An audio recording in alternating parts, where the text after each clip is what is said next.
اعمال کی اصلاح کرم سے کر دے۔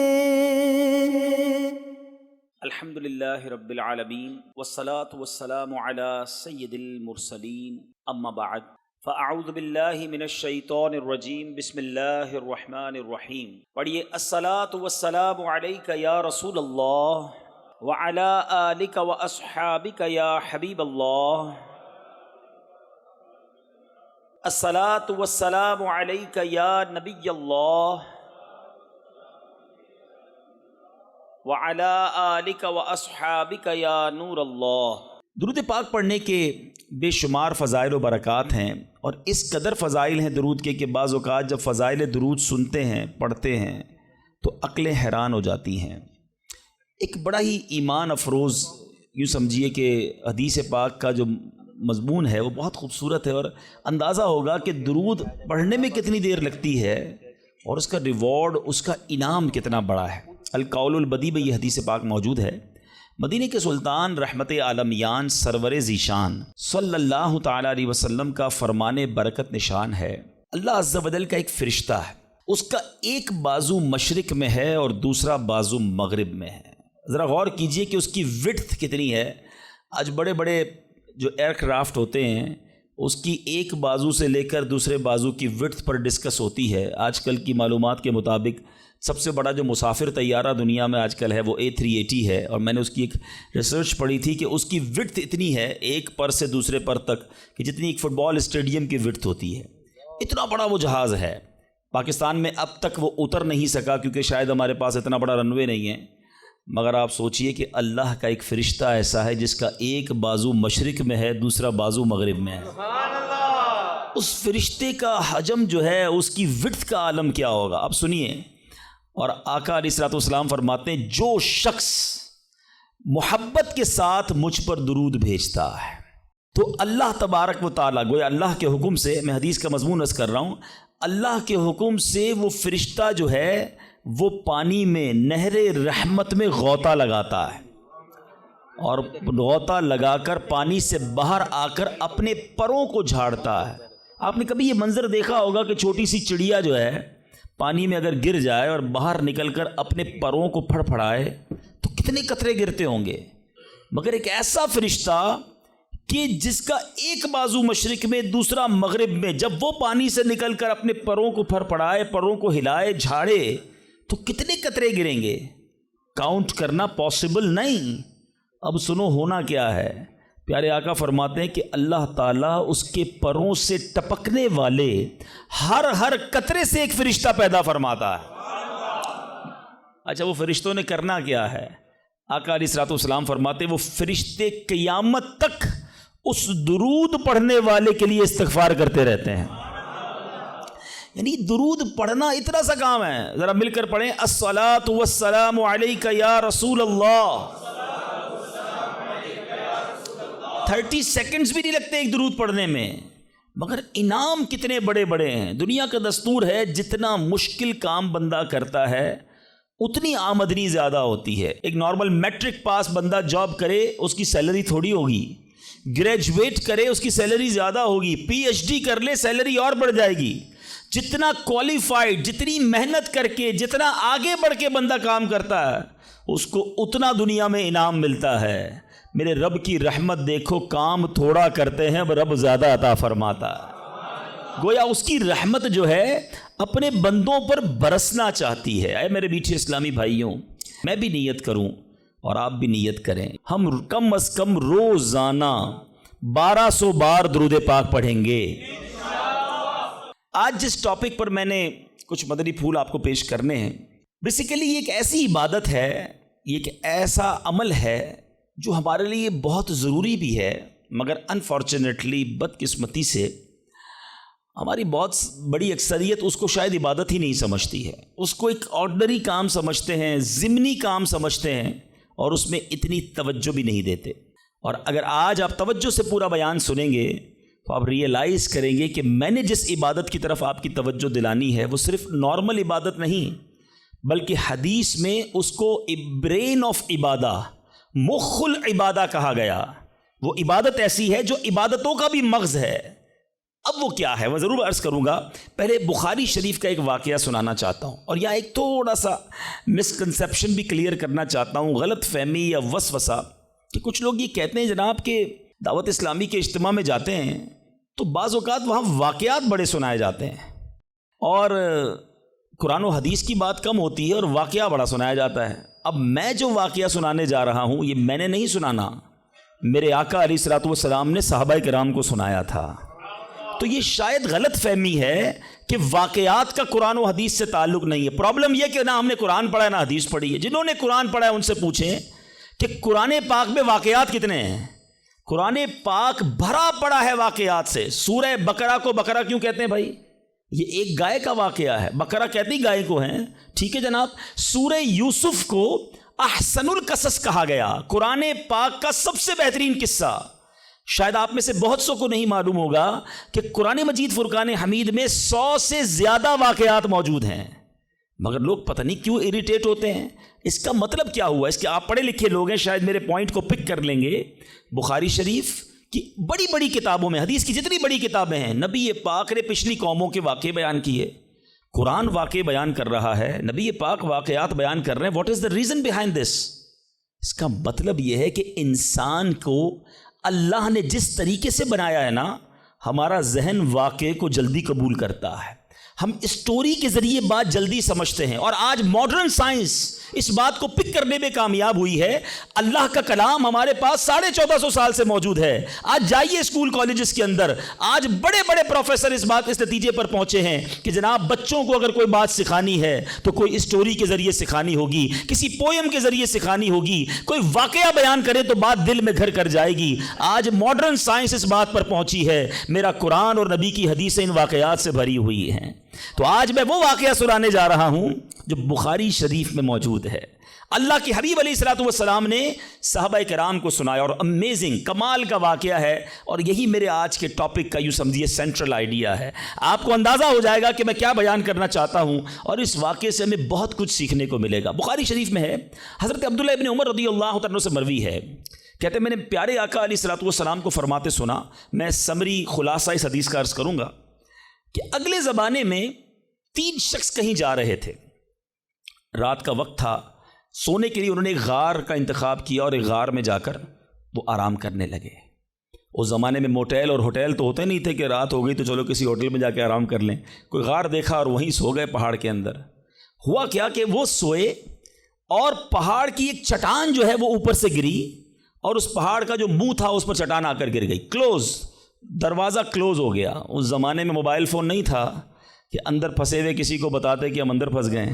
وہ اندر ہو گئے اور دروازہ جو اس غار کا منہ تھا وہ چٹان سے بند ہو گیا. نبی پاک علیہ الصلوۃ والسلام فرماتے ہیں کہ اب ان تینوں نے کیا کیا؟ انہوں نے کہا کہ اب ایک ہی ہتھیار بچتا ہے, کسی کو بتا تو سکتے نہیں, آؤ اللہ کریم کی بارگاہ میں دعا کرتے ہیں. دعا مومن کا ہتھیار ہے. یہی میرا آج کا ٹاپک ہے. دیکھو بخاری شریف کی حدیث میں آقا فرما رہے ان تینوں نے کام کیا کیا؟ پھنس گئے تھے, کوئی چارہ نہیں تھا, اللہ کو پکارتے ہیں. تینوں نے فیصلہ کیا ایسا کرتے ہیں, تینوں نے کوئی زندگی میں اچھا کام کیا ہونا تو اس اچھے کام کا وسیلہ پیش کر کے اس اچھے کام کے صدقے سے اللہ کی بارگاہ میں دعا مانگتے ہیں. بخاری شریف کی حدیث سے یہ عقیدہ کلیئر ہو رہا ہے کہ وسیلے سے دعا مانگی جا سکتی ہے. اچھا جناب, پہلے بندے نے کیا کیا؟ اللہ کی بارگاہ میں دعا کی کہ یا اللہ میرے والدین بہت بوڑھے تھے, جب میں جنگل سے بکریاں چرا کر لاتا تو دودھ دو کر سب سے پہلے اپنے والدین کو پلاتا, اس کے بعد اپنی بیوی اور اپنے بچوں کو پلاتا. اے اللہ ایک دن ایسا ہوا کہ میں دودھ دھو کر آیا, لیٹ ہو گیا, آیا تو والدین سو گئے تھے, بچوں کو بھوک بھی لگی تھی, مگر میرے عشق نے, ادب والدین نے گوارا نہ کیا کہ ماں باپ سے پہلے بیوی بچوں کو دودھ پلاؤں. ساری رات انتظار کرتا رہا, اپنے والدین کے انتظار میں کھڑا رہا. میرے ادب نے یہ بھی نہ مجھے اجازت دی کہ والدین کو جگا دوں کہ آپ دودھ پی لیجئے, میں آ گیا ہوں. میں سرہانے کھڑا رہا, اے اللہ اگر میں نے یہ کام تیری رضا کے لیے کیا, ساری رات میں کھڑا رہا ماں باپ کے ادب میں, صبح ہو گئی تو میرے مولا اس مصیبت سے ہمیں چھٹکارا دے دے, اے اللہ اس غار سے ہمیں نکال دے. اس بندے نے دعا ختم کی, آقا فرماتے وہ پتھر تھوڑا سا سرک گیا. وہ پتھر جو کرین سے نہ ہلے, وہ چٹان, آٹومیٹکلی دعا جو ہے اثر رکھتی ہے. پتھر سرک گیا مگر اتنی جگہ نہ بنی کہ بندے باہر نکل جائیں. اب دوسرے کی باری آئی. اس نے اللہ کی بارگاہ میں دعا کی, مولا اے رب کریم, میرے چچا کی ایک بیٹی تھی, لڑکی تھی, میری کزن تھی, اور میں اس پر بڑا عاشق تھا, بڑا محبوب رکھتا تھا اس کو, لیکن وہ میرے قریب نہیں آتی تھی, مجھے اپنے پاس نہیں بیٹھنے دیتی تھی. اب ایک بار وہ لڑکی کسی وجہ سے کسی مصیبت میں گرفتار ہو گئی, قحط میں گرفتار ہوئی, کھانے پینے کو پیسے نہیں تھے. وہ میرے پاس آئی اور آ کر کہا کہ مجھے مدد کر دو, تم میرے کزن ہو, مجھے بڑی ضرورت ہے. اب چونکہ پہلے سے مجھے وہ پسند تھی, ارادہ برا تھا, تو میں نے اس لڑکی کو کہا ٹھیک ہے جو تم مانگتی ہو میں دے دوں گا, مگر تم مجھے اپنا آپ حوالے کر دو, برا کام میرے ساتھ کرو. بیچاری مجبور تھی, میرے ساتھ وہ برائی کے لیے تیار ہو گئی. یا اللہ, جب میں اس کے ساتھ قریب ہوا, وہ اللہ کی بندی مجھے کہتی ہے کہ اللہ سے ڈر اور ناجائز طور پر یہ کام نہ کر, میں تیرے لیے حلال نہیں ہوں. جب اس عورت نے, یہ لڑکی نے مجھے یہ بات کہی, کوئی اور دیکھنے والا نہیں تھا, میں اکیلا تھا, قابو تھا میرا اس عورت پر, مگر جب اس لڑکی نے مجھے تیرا خوف دلایا, اے اللہ فقط تیرے خوف سے میں پیچھے ہٹ گیا. اے میرے مالک, کام اکیلے میں کیا تھا, آج پھنس گیا ہوں. اگر یہ کام میں نے تیری رضا کے لیے کیا ہے, اے رب کریم آج اس مصیبت سے نکال دے. وہ پہاڑ تھوڑا اور سرک گئے, وہ چٹان اور سرک گئی. آقا فرماتے ابھی بھی اتنی جگہ نہ بنی کہ بندے باہر نکل جائیں. اب تیسرے بندے کی باری تھی, ہاتھ اٹھائے, اللہ کی بارگاہ میں عرض کی کہ یا اللہ, میں نے ایک بار کچھ کام کیا, چند مزدوروں کو مزدوری پہ رکھا, کام کر کر ایک مزدور ایسا تھا جو مزدوری لیے بغیر چلا گیا, بھول گیا اپنا جو حق تھا وہ لینا بھول گیا, چلا گیا. اے رب کریم, جب وہ بندہ چلا گیا میں نے اس کے پیسے کاروبار میں لگا دیے. کچھ سالوں بعد وہ مزدور پھر آیا, آ کر کہتا ہے میری مزدوری باقی رہ گئی تھی بھائی, میں لینا بھول گیا تھا, وہ پیسے مجھے دے دو. تو میں نے اس مزدور سے کہا کہ تم اتنا بڑا ریوڑ جانوروں کا دیکھ رہے ہو, گائے بکریاں یہ سب تمہاری ہیں. اس نے کہا یہ ساری میری کیسے ہو سکتی ہیں؟ کہ بھائی جو تمہارے پیسے تھے میں نے کاروبار میں لگائے, کاروبار میں اللہ نے اتنی برکت ڈال دی ہے کہ یہ حصہ تمہارا ہے. وہ حیران ہوا, پریشان ہوا, یقین نہ آیا. مگر پھر جب میں نے کہا یہ تیرا ہی ہے, وہ مزدور سارے جانور لے گیا. اے میرے مالک, جو میں نے ایمانداری کی, میں نے امانت میں خیانت نہ کی, اگر یہ کام میں نے تیری رضا کے لیے کیا ہے, اے اللہ اس مصیبت سے جان چھڑا دے. حدیث کے الفاظ ہیں وہ پہاڑ اور سرک گیا. اب اتنا راستہ بن گیا کہ وہ تینوں باہر نکل گئے. میٹھے میٹھے اسلامی بھائیوں, یہ میں پھر دوبارہ ریپیٹ کر رہا ہوں, not talking about from my self, میں اپنی طرف سے کوئی کسی کہانی کی بک سے آپ کو واقعہ نہیں سنا رہا. میں نے ایک حدیث پاک کی سب سے بڑی کتاب, اصح الکتاب بعد القرآن کہا جاتا ہے, صحیح ترین کتاب قرآن کے بعد جس کو کہا جاتا ہے وہ بخاری شریف ہے. میں نے نبی پاک کی حدیث آپ کے سامنے رکھی ہے, 3 باتیں سیکھنی ہیں اس میں سے. ٹھیک ہے, پہلا بندے نے کیا کام کیا, اللہ سے کیا عرض کی کہ والدین کا ادب کیا تھا. میرے مولا میں نے ماں باپ کی خدمت کی, اللہ کی بارگاہ میں یہ عمل کتنا مقبول ہوا کہ اس سے مصیبت دور کر دی گئی. میں ہر ٹاپک پر بہت دیر تک گفتگو کر سکتا ہوں, لیکن ظاہر ہے کہ مجھے ایک وقت کے اندر اپنا بیان کمپلیٹ کرنا ہے. میں بہت مختصر بات کر کے آگے بڑھ جاؤں گا. وہ لوگ جن کے ماں باپ حیات ہیں, خدا کی قسم یہ رب کی بہت بڑی نعمت ہے, ہمیشہ ان کی قدر کرنا. ماں باپ کا جو فرما بردار ہے وہ دنیا میں بھی کامیاب ہے اور آخرت میں بھی کامیاب ہے.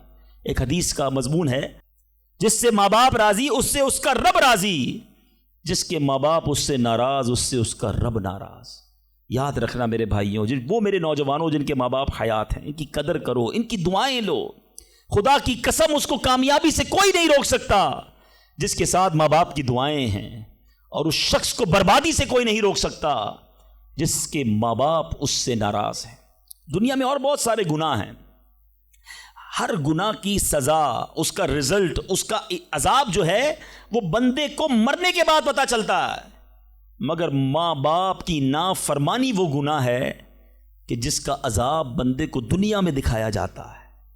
جو ماں باپ کا نافرمان ہوتا ہے نا, اس کی اولاد دنیا میں اس کی نافرمان ہوتی ہے. آج آپ بہت سارے اسلام بھائی پرچیاں بھی دیتے ہیں, دعائیں بھی کرواتے ہیں. میں آپ کو ایک مشورہ دیتا ہوں, ادھر ادھر دعائیں مت کراؤ.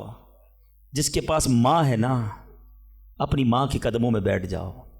خدا کی قسم ماں دل سے دعا کر دے طوفان ٹل جایا کرتے ہیں۔ بھول گئے آپ کہ جنت میں موسیٰ کا پڑوسی بنا دیا اللہ نے؟ ایک کسائی کو ماں نے دعا دی تھی، اللہ نے موسیٰ کا جنت میں پڑوسی بنا دیا۔ تو ماں باپ کی ادب کریں، نافرمانی نہ کریں۔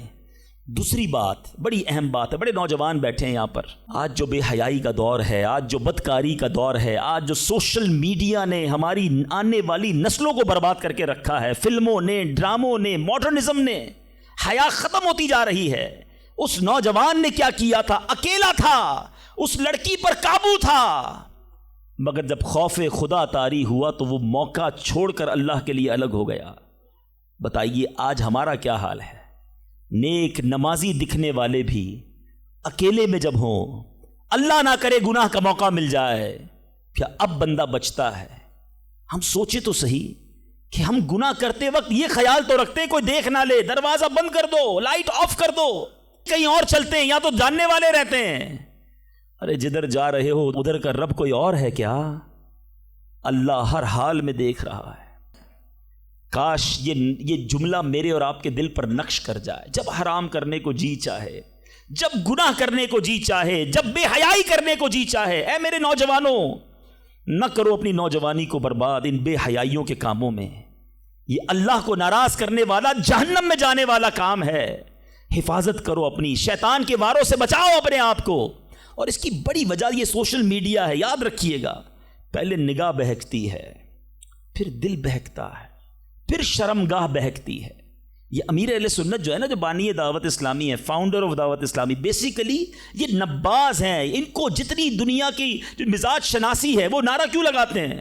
اکثر نظریں جھکی رہیں گی۔ شاید بہت سو کو سمجھ نہیں آتا کہ یہ نیچی نگاہوں کی بات کیوں کرتے ہیں۔ آج کے دور میں جہاں ہر طرف بے پردگی ہے، ہم پاکستان کی ساری خواتین کو برقع نہیں پہنا سکتے، مگر اپنی نظروں کو تو نیچا کر سکتے ہیں نا، اپنی نگاہوں کو تو حیا کی چادر اڑا سکتے ہیں۔ تو خدا را اگر حرام سے بچنا ہے، گناہوں سے بچنا ہے، تو پہلے نگاہیں جھکائیے، پہلے آنکھوں سے حرام نہ دیکھیے۔ اور اب تیسری بات، اس حدیث میں جو بندے نے دعا کی تھی، تھوڑی سی مزدوری باقی رہ گئی، اور اس بندے نے مزدور کا حق کیسے ادا کیا کہ تھوڑے پیسوں کے لاکھوں واپس کیے۔ مگر آج کیا حال ہے؟ آج کوئی پیسے بھول جائے تو ہم کہتے چلو جان چھوٹی میرے ہو گئے ہیں۔ کاروبار میں حساب کتاب میں اگلے کی مسٹیک ہے، ہمیں پتہ ہے کہ یہ غلطی کر رہا ہے، اس نے پیمنٹ دی تھی لکھی نہیں ہے، مگر ہمیں معلوم ہوتے ہوئے ہم نہیں بتاتے۔ یار اچھا ہے بھول گیا، میرے ہو گئے نا، ہیں؟ کسی کا مال دباتے ہوئے نہیں سوچتے، کسی کے پیسے کھاتے ہوئے، قرضہ لے کر لوگ کہتے جاؤ وصول کر سکتے ہو تو کر لو۔ یاد رکھیے امام اہل سنت فرماتے ہیں جو کسی کے 3 پیسے جان بوجھ کر دبا لے، I'm not talking about millions rupees، آج لاکھوں روپے لوگ ہڑپ کر جاتے ہیں، ہزاروں ہڑپ کر جاتے ہیں۔ سنو، اعلیٰ حضرت فرماتے ہیں جو کسی کے 3 پیسے دبا لے، اس کو قیامت کے دن ان 3 پیسوں کے بدلے 700 با جماعت مقبول نمازیں دینی پڑ جائیں گی۔ کدھر سے لائیں گے ہم 700 نمازیں با جماعت مقبول؟ ایک ایک روپیہ لوگوں کا واپس کیجئے، بھول گیا ہے آپ جا کر لوٹائیے، یاد دلائیے اسے، ایسے معاف نہیں ہوگا۔ آج لوگ کہتے ہیں میرا بگاڑ ہی نہیں سکتا کوئی، ٹھیک ہے، آج آپ کا کوئی نہیں بگاڑ سکتا، بڑے روب والے ہیں، بڑا عہدہ ہے آپ کے پاس، آپ چودھری ہیں، آپ کسی علاقے کے بڑے ہیں، منسٹر ہیں، کونسلر ہیں، واٹ ایور، لیکن آج اگر وہ مظلوم آپ کا کچھ نہیں بگاڑ سکتا نا، یاد رکھنا کل اللہ مظلوم کے ساتھ ہوگا، قیامت کے دن مظلوم کا ہاتھ ہوگا اور ظالم کا گریبان ہوگا، اس دن حساب دینا پڑے گا۔ تو خدا را اگر زندگی میں کسی پر ظلم ہو گیا ہے، اگر زندگی میں کسی کا حق دبا لیا ہے، اسے نہیں پتا، آپ جا کر لوٹائیے یا تو معاف کروائیے، ورنہ قیامت کے دن مہنگا پڑ جائے گا۔ بہرحال میں پھر آتا ہوں اپنے ٹاپک کی طرف، اور وہ میرا ٹاپک آج ہے دعا۔ تو پتہ چلا کہ دعا یہ مومن کا ہتھیار ہے، مگر آج بڑا عجیب معاملہ ہے کہ دعا میں ہمارا وہ کنسنٹریشن نہیں ہوتا، دعا میں وہ توجہ ہی نہیں ہوتی۔ ہم شاید نماز بھی پڑھ لیں، تلاوت بھی کر لیں، جب دعا کی باری آتی ہے ہم اس کام کو بڑا آرڈنری سمجھتے ہیں۔ ہم سمجھتے ٹھیک ہے امام صاحب دعا کرا رہے ہیں، ہم بھی آمین کہیں، کبھی ادھر دھیان ہے، کبھی ادھر دھیان ہے، خیال کہیں اور ہے۔ نہیں میرے میٹھے اسلامی بھائی، ذرا دعا کی اہمیت سمجھو، دعا ہے کیا؟ دعا کس کی بارگاہ میں بات ہو رہی ہے؟ پتہ ہے آپ کو کس سے بات ہو رہی ہے؟ اللہ سے ڈائریکٹ بات ہو رہی ہے۔ دنیا میں کسی پرائم منسٹر، کسی صدر، کوئی بڑے بادشاہ سے بات کرنی ہو، ہمیں یہ پریویلیج نہیں ملتا، ہمیں یہ آسانی تھوڑی کہ ہم ڈائریکٹ کسی سے بات کر لیں، اپوائنٹمنٹ لینا پڑتا ہے، ٹائم بڑی مشکل سے ملتا ہے، غریب آدمی کو تو ملتا بھی نہیں، بہت بڑی سورس بھی لگائیں، اچھا جناب 2 مہینے بعد آپ کی باری آئے گی، 2 منٹ بات کر سکیں گے آپ، 3 منٹ سے زیادہ بات نہیں کر سکیں گے، یعنی دنیا والوں کے پاس جا کر ٹائم لینا ڈیفیکلٹ۔ جو ساری کائنات کا مالک ہے، جو احکم الحاکمین ہے، جو رب العالمین ہے، ارے دنیا کا کوئی بندہ چاہے اس سے بات کرنا اٹھائے ہاتھ اور مانگنا شروع کر دے، کوئی اپوائنٹمنٹ نہیں، کوئی سیکرٹری نہیں، nobody between you and your اللہ، ڈائریکٹ اللہ سے بات کرو جتنی کرنی ہے، اور ٹائم لمٹ بھی نہیں ہے، تم تھک سکتے ہو، تم اکتا سکتے ہو، رب کے خزانوں میں کمی نہیں ہے۔ اور کمال دیکھے دنیا کا، آج آپ دنیا والوں سے پیسے مانگیں، مثال دیتا ہوں، ہمارے ساتھ بھی ہوتا ہے، آپ کے ساتھ بھی ہوتا ہے، کوئی دوست تو قریب بھی ہو، آ جائے یار کہ کسی مشکل میں ہوں بھائی مدد کر دو، ہم شاید مدد کر بھی دیں، یار بڑا کلوز ہے، رشتہ دار ہے، گرائی ہے، تھوڑے دیر بعد پھر آ جائے، یار دوبارہ چاہیے پیسے، پھنس گیا ہوں، مسئلہ حل نہیں ہوا، اب شاید جیب میں مشکل سے ہاتھ جائے، لیکن یار دوست ہے چلو دے دو، تیسری بار آ جائے، یار یہ تو مانگنے والا ہو گیا ہے، بار بار آتا ہے، چوتھی بار آ جائے تو موبائل اس کا اٹھنا بند ہو جائے گا، 5ویں بار شاید ہم اس کا نمبر بھی بلاک کر دیں گے، چوکیدار کو بھی کہہ دیں گے اس کو قریب نہیں آنے دینا، یہ تو مانگنے والا ہو گیا ہے۔ یہ ہے دنیا، تم اپنے اچھے دوست، قریبی رشتہ دار سے 3-4 بار مانگ لو، وہ اب تم سے دور ہو جائے گا، تمہیں برا کہے گا۔ میرے رب کریم کی شان دیکھو، فرماتا ہے ادعونی استجب لکم، مجھ سے دعا مانگو میں تمہیں عطا فرماؤں گا، اجیب دعوت الداعی اذا دعانی، میں دعا مانگنے والے کی دعا قبول کرتا ہوں جب وہ مجھے پکارے۔ اللہ اکبر، اللہ تعالیٰ زیادہ مانگنے والوں سے زیادہ محبت فرماتا۔ ایک اور عجیب بات بتاؤں کہ اللہ تبارک و تعالی ان بندوں سے ناراض ہوتا ہے، دنیا میں ہے کوئی ایسا سخی کریم؟ دیکھو میرا مالک جو نہیں مانگتا رب اس سے ناراض ہوتا ہے۔ شاعر لکھتے ہیں نا، تو کریم ہی جو ٹھہرا، تو کرم کے کیا ٹھکانے، تو کریم ہی جو ٹھہرا تو کرم کے کیا ٹھکانے، تو نوازنے پہ آئے تو نواز دے زمانے۔ میں نے آپ کو قرآن کی کچھ آیات کے ذریعے یہ احساس دلایا کہ دعا کی اہمیت کیا ہے۔ اب آؤ میں آپ کو آپ کے نبی علیہ الصلوۃ والسلام کی کچھ حدیثیں بتاتا ہوں، کس طرح انکریج کیا اللہ کے حبیب علیہ الصلوۃ والسلام نے، کیسی حوصلہ افزائی فرمائی ہے دعا کے بارے میں۔ اللہ کے حبیب علیہ الصلوۃ والسلام فرماتے ہیں اللہ تعالیٰ کے نزدیک کوئی چیز دعا سے بزرگ تر نہیں ہے، اللہ کے نزدیک سب سے بزرگ چیز وہ دعا ہے، اور دعا کو حدیث میں مخ العبادہ، عبادت کا مغز کہا گیا، ٹاپ آف دا لسٹ جو عبادت ہے نا وہ دعا ہے، مگر آج دعا کی طرف توجہ ہی نہیں ہے۔ ہم تو سمجھتے ٹھیک ہے مانگ لی نہیں مانگی، ارے دعا نہ مانگنے والوں سے رب ناراض ہوتا ہے، اور جو جتنا مانگتا ہے رب اس سے اتنا خوش ہوتا ہے۔ میرے میٹھے اسلامی بھائیوں، اللہ فرماتا ہے، سنو حدیث قدسی ہے، اے فرزند آدم تو جب تک مجھ سے دعا کرتا رہے اور میرا امیدوار رہے گا، میں تیرے گناہ کیسے ہی ہو معاف فرماتا رہوں گا، اور مجھے کچھ پرواہ نہیں ہے۔ جب تک مانگو کہ رب عطا فرمائے گا۔ اب ہم بڑے نادان ہیں، پرابلم یہ ہم بڑی جلدی مچاتے ہیں، یار اتنے دنوں سے دعا کر رہا ہوں مسئلہ ہی حل نہیں ہو رہا ہے، میں نے دعا کی یا اللہ کاروبار میں برکت دے دے، کل بھی 5,000 کی بکری ہوئی، آج بھی 5,000 کی، کوئی اضافہ نہیں ہے۔ جناب میں دعا کرتا ہوں یا اللہ صحت دے دے، شوگر لیول کم ہی نہیں ہو رہا۔ میں دعا کرتا ہوں یا اللہ بیٹا دے دے، بیٹا مل ہی نہیں رہا۔ میں انشاءاللہ اور بھی باتیں اس میں عرض کروں گا، میں صرف ابھی اس حدیث کو کلیئر کر دیتا ہوں۔ میں آپ سے پوچھنا چاہتا ہوں، آپ نے دعا کی کہ یا اللہ میرے کاروبار میں برکت دے دے، آپ کی جو سیل تھی وہ ایز اٹ از رہی، لیکن آپ کی دکان میں آگ لگنے والی تھی، آپ کی دکان میں ڈکیتی ہونے والی تھی، آپ نے دعا مانگی، اللہ نے اس بلا کو روکنے میں لگا دیا۔ سچ بتاؤ پیسے تھوڑے بڑھ جاتے اچھا تھا، یا دکان میں آگ نہ لگی یہ بڑا کرم ہو گیا؟ میں نے گھر سے نکلنا تھا، میرا ایکسیڈنٹ ہونا تھا، ٹانگ ٹوٹنی تھی، میں نے اللہ سے دعا کی تھی یا اللہ بیٹا دے دے، وہ دعا کو کنورٹ کیا گیا، میری ٹانگ بچ گئی، میرا ایکسیڈنٹ بچ گیا۔ بتاؤ یہ اللہ کی مہربانی نہیں ہے؟ پرابلم پتہ ہے کیا ہے؟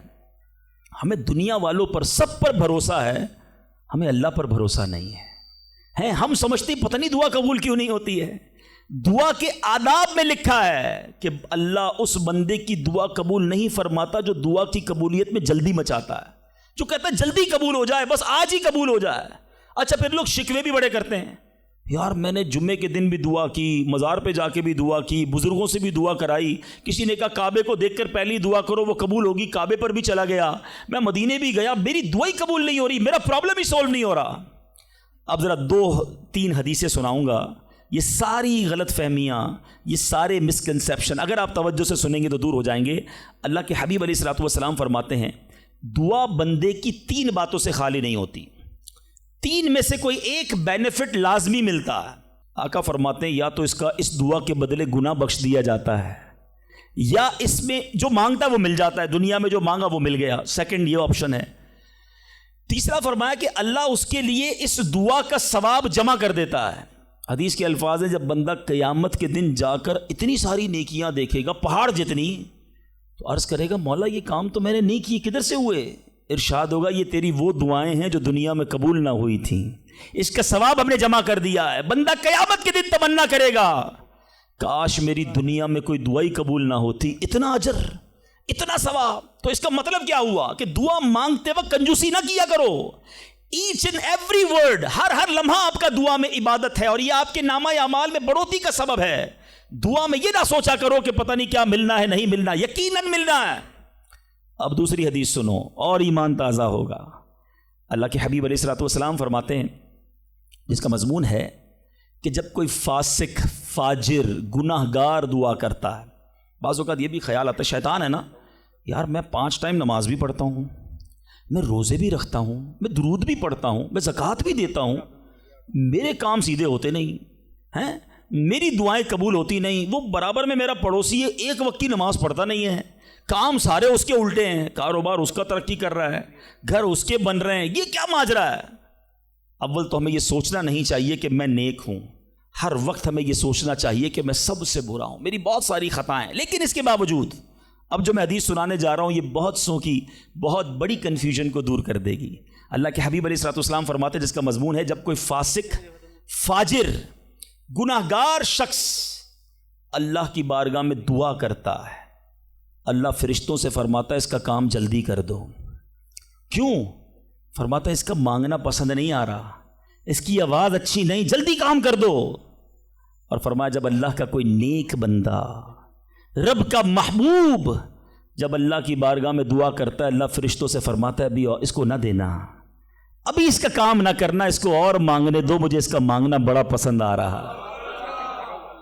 میں آپ سے پوچھتا ہوں خدا کی قسم، میں جو مانگوں وہ مجھے میرا رب دے دے، یہ اچھا ہے یا زندگی میں ایک دعا میں ایسی کروں کہ اللہ جبریل سے کہے کہ میرے بندے کا کام نہ کرنا، اس کو اور مانگنے دو، اے میرے فرشتوں اور مانگنے دو، مجھے اس کا مانگنا بڑا پسند آ رہا ہے۔ کاش زندگی میں ایک دعا، مجھے بتاؤ نا، میرا رب یہ کہہ دے کہ میرے بندے کی آواز مجھے پسند ہے، پھر تو میرا کام ہو گیا نا، میرے رب کو میں پسند آ گیا، اس سے بڑی کیا چیز ہے؟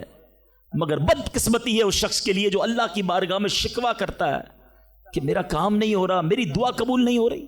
جلدی نہ مچایا کرو، اللہ پر بھروسہ رکھو۔ اور اب آخری بات سے اور آپ کا کلاؤڈ کلیئر ہو جائے گا۔ وہ لوگ جو کہتے ہیں پتہ نہیں میرے مسئلے حل کیوں نہیں ہو رہے، میں اللہ کی بارگاہ میں اتنا دعا کرتا ہوں مسئلہ حل نہیں ہوتا۔ سنو، اب میں آپ کو ایک لاجیکلی مثال دیتا ہوں یا عقلی مثال دیتا ہوں۔ آپ والد ہیں، آپ میں سے بہت سارے والد ہوں گے، کئی بڑے بھائی ہوں گے، آپ نے بچے پالے ہیں یا کئی ابھی بھی بچے والے ہیں۔ میں آپ سے سوال کرتا ہوں، آپ کا چھوٹا بیٹا ہو، اسمال چائلڈ، بیمار ہو جائے، گلا خراب، فلو، شدید کھانسی، اب وہ بچہ آپ سے ضد کرے کہ ابو جان میں نے آئس کریم کھانی ہے، میں نے ٹھنڈا شربت پینا ہے، کھانسی بھی ہو رہی ہے، بتائیے آپ پلائیں گے اس کو؟ جواب دیجئے۔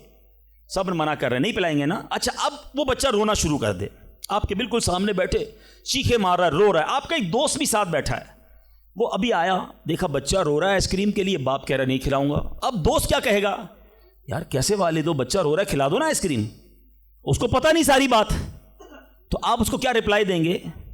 آپ کہیں گے میں والد ہوں، مجھے پتا ہے بچے کو کب کیا دینا ہے، ابھی آئس کریم کھلا دوں گا تو گلا خراب ہو جائے گا، یہ اور بیمار ہو جائے گا، اس کو آئس کریم دینا اس سے محبت نہیں ہے، دشمنی ہے۔ ایسا ہی ہے، ذرا بات میرے ساتھ رہیے گا.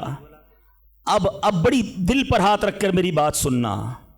تم والد ہو, تمہیں پتا ہے بچے کو کب کیا دینا ہے.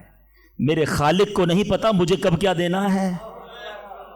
میں مانگ رہا ہوں یا اللہ روزی میں برکت دے, وہ نہیں دے رہا. میں مانگ رہا ہوں یا اللہ اولاد دے, وہ نہیں دے رہا. میں گر گڑا رہا ہوں یا اللہ کرائے کے مکان میں ہوں, اپنا مکان دے دے, وہ نہیں دے رہا. اے مولا میں فلاں ملک میں جانا چاہتا ہوں, ویزے لگانا چاہتا ہوں, نہیں مل رہے ویزا. ارے کیوں یقین نہیں رکھتے؟ جتنے ادھر بیٹھے ہو میں آپ سے پوچھتا ہوں, کون ہے جو یہ کہتا ہے میری ماں مجھ سے محبت نہیں کرتی؟ ارے ماں تو وہ ہستی ہے جو اپنے سکھ قربان کر کے ہمیں سخی کرتی ہے, اور ساری رات ہمارے لیے جاگنے والی ہماری ماں ہے. تو جو ماں تکلیف نہیں دے سکتی, وہ ماؤں سے زیادہ پیار کرنے والا کیسے ہماری دعا قبول نہیں کرے گا؟ یہ یقین رکھ لو, اگر میں مانگ رہا ہوں وہ نہیں دے رہا تو وہی میرے لیے بہتر ہے. میرا کام نہیں ہو رہا نا, وہی میرے لیے بہتر ہے. جو اولاد کے تمنائی ہیں, نہیں مل رہی اولاد, یقین کر لو کہ میرے لیے اولاد بہتر نہیں. پوچھو ان ماں باپ سے جن کے بچے مار کر انہیں گھر سے نکال دیتے ہیں. وہ کہتے کاش بچہ پیدا ہی نہ ہوتا, بیٹے نے مارا ہے مجھے, بیٹے نے گھر سے نکال دیا. ایسی اولاد نہیں دنیا میں. ان ماں باپ سے پوچھو, کیا پتا آپ کے مقدر میں ویسی ہی اولاد ہو. اور اللہ فرما رہا ہے, اللہ کریم ہے, ہمارے بارے میں اچھا فیصلہ کیا کہ ہمیں اولاد سے محروم رکھا. اے میرے بندوں, جب تمہیں ماں باپ پر یقین ہے کہ وہ برا فیصلہ نہیں کرتے, تو اپنے خالق پر یقین کر لو. اب اگر یہ سوچ لو گے نا, تو آپ کی لائف بڑی پرسکون ہو جائے گی. اب آپ ٹینشن میں نہیں رہیں گے, دعا کریں گے, کام ہو گیا تو بھی اللہ کا شکر, نہیں ہوا تو بھی اللہ کا شکر. میرے لیے بہتر تھا نا, اللہ نے اس لیے نہیں کیا. یقین کر لو اپنے مالک پر. ایک بار میں افریقہ میں تھا, تنزانیہ میں. ایک بہت بڑے بزنس مین تھے, انہوں نے کہا میرا بہت بڑا ان کا کاروبار تھا. 7,000 گھر انہوں نے بنائے تھے, پورا سٹی بنایا. بڑی محبت کرتے ہیں دعوت اسلامی سے. مجھے کہا تنزانیہ آئے, اب ہمارے ساتھ چلیں اور ہمارے اس پورے شہر کے اندر دعا کر دیں. میں نے کہا چلیں چلتے ہیں. میں ان کے ساتھ بیٹھ گیا ان کی گاڑی میں. سنیے گا ذرا, میں اس بزنس مین سے ایک بات سیکھا ہوں اور میں بھولتا نہیں ہوں بات. تقریباً جب بھی میں نے یہ بیان کیا مجھے واقعہ خود ہی یاد آ جاتا ہے. تو ہم گئے اس کے ساتھ, one of the biggest business man of that country, بڑا کام تھا ان کا. ہم گئے تو اتفاق تھا جو پل تھا اس شہر کو اور ان کے شہر کو ملانے والا, وہاں کوئی ورک ہو رہا تھا, کام ہو رہا تھا. گاڑی رک گئی ہماری. وہ بڑا آدمی تھا, اس نے کئی لوگوں کو فون کیا, بھائی ہماری گاڑی کو نکلنے دیکھا. نہیں صاحب گاڑی نہیں نکل سکتی, پل پر کام ہو رہا ہے, ٹریفک کلوز. بہت کوشش کی اس نے, نہیں ہوا. ہم واپس آ گئے. جب ہم واپس آئے تو مجھے لگا کہ یار اس کو بیچارے کو دل چھوٹا ہو جاتا ہے نا انسان کا, بڑی محبت سے لے کر گیا اور لے ہی نہیں جا سکا. تو میں نے کہا آپ گھبرائیں نہیں, اس میں کوئی خیر ہوگی, اللہ خیر کرے گا. میں ان کو تسلی دے رہا ہوں. یار اس بندے نے جو جملہ کہا نا, وہ کہتا ہے بھائی میری زندگی کا ایک دستور ہے, جب میرا کام ہو جاتا ہے نا تو میں ایک بار اللہ کا شکر ادا کرتا ہوں, نہیں ہوتا تو 2 بار اللہ کا شکر ادا کرتا ہوں. میں شاکڈ ہو گیا. میں نے کہا آپ نے کیا کہا, ذرا دوبارہ کہیے. وہ بزنس مین ہے, ناٹ مولوی, کوئی عالم دین نہیں تھے, لیکن مجھے سکھا گیا وہ بندہ. میں نے کہا دوبارہ کہیے. وہ کہتا ہے جب میرا کام ہو جاتا ہے نا میں ایک بار اللہ کا شکر ادا کرتا ہوں, جب نہیں ہوتا تو میں 2 بار اللہ کا شکر ادا کرتا ہوں. میں نے کہا یہ کیوں؟ کہتے نہیں کس نے کیا, کام نہیں ہوا تو کس کی مرضی سے ہوا, ہم دونوں کا جانا وہاں ٹھیک ہی نہیں تھا. جب ہی روڈ بند ہو گیا, اللہ نے جو کیا میرے مالک نے بہتر کیا. میں نے کہا یار آپ کمال کی شخصیت ہو. میں اتنا خوش ہوا اس بندے سے. یہ فارمولہ یاد کر لو, لائف پرسکون ہو جائے گی.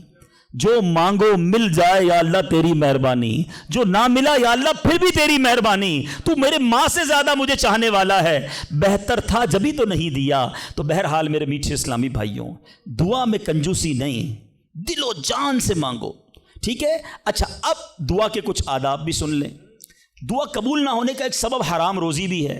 حدیث کے الفاظ ہیں حرام خور کی دعا قبول نہیں ہوتی. بندہ حرام بھی کھا رہا ہے, سود کا کام بھی کر رہا ہے, ملاوٹ بھی کر رہا ہے, جھوٹ بول کر روزی بھی کما رہا ہے, کہتا ہے دعا کیوں قبول نہیں ہوتی.